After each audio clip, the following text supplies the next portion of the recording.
In the name of God, the most gracious, the most merciful. Greetings to all ladies and gentlemen with respect and courtesy. One of the points I want to raise today might be interesting for you and could also help you a lot in managing the challenges of life. It is an issue that I believe is quite fascinating, and it relates to our neglect of the powers we possess. There are certain powers within us that many people never realize even until the end of their lives. Naturally, when we do not recognize our own capabilities, we cannot use them. And when we do not use them, we do not benefit from them either. One of the powers that God has placed within humans, and I urge you to pay close attention to it, is the power of suggestion. Suggestion is incredible. You have surely heard many times that for something to happen within us, we must suggest it to ourselves. I want to explain this further and dedicate this special video to exploring this topic both scientifically and religiously.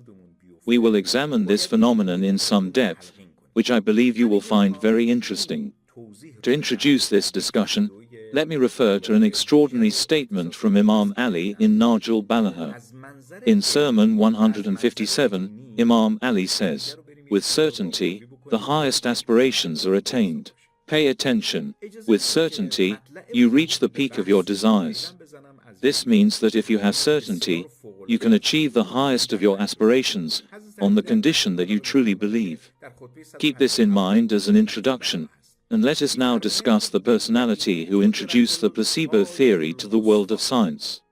I want to talk to you about Aimé Coué, a French figure to whom the placebo effect is attributed. What is a placebo? Let me give you a very simple example, drawn from an experience that you or people around you might have had. Imagine someone, unfortunately, has an accident and sustains an injury, perhaps a broken hand with severe bleeding. They are taken to the hospital, and because they are in intense pain, they scream and make the hospital environment chaotic. The doctors lay them down and inject a painkiller. Many of these painkillers contain morphine, which is a type of narcotic that induces numbness. From a scientific perspective, if a human body receives multiple doses of morphine or similar drugs via injection, addiction will occur. However, because the pain is so severe, they administer the painkiller to provide immediate relief. Doctors usually say it contains morphine, though I am not a doctor myself. I study research articles and report their findings to you. The first injection brings relief, and the person feels better because the pain subsides. However, after a few hours, when the effect of the drug wears off, the pain returns, and the person starts screaming again. If they were to administer the same injection again, as I mentioned earlier, it would lead to addiction. So, what do? They tell the patient, "Don't worry, we will give you the same injection again, and you will feel better." Then, they inject a substance, often just distilled water, which has no narcotic or pain-relieving effect.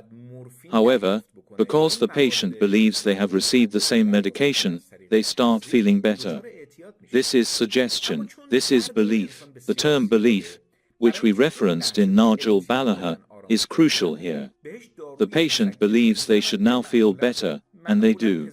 Such substances, which have no pharmacological effects but induce similar results, are called placebos. They are not real medicine, but they act as medicine due to the power of suggestion. Let me share a personal story, but please do not try this yourself. It involves giving a pill to a friend. I had a friend who was very sensitive. Knowing his personality, one day when he was my guest, he complained of a severe headache. He said he had forgotten his medication and was unsure what to do. I told him, "I have a very strong pill, but because it is so potent, I will only give you half of it with a glass of water. Just trust me.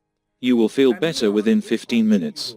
I brought the pill, cut it in half in front of him, and handed it to him with a glass of water.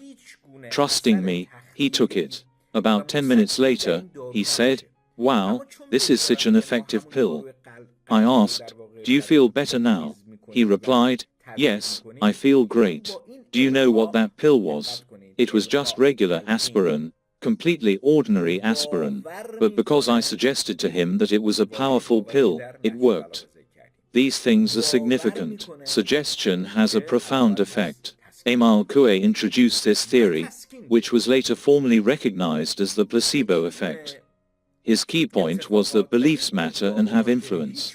Our words create beliefs. Words carry weight. Words have effects. For example, if I suddenly yell at someone in an aggressive tone, they might feel frightened, and they might say, "I got goosebumps." Goosebumps are a physiological reaction, but how did they happen? I did not physically touch them, I just spoke. Or, when we get angry, we turn red. This change in skin color is caused by words. Words create emotions, and emotions affect the body.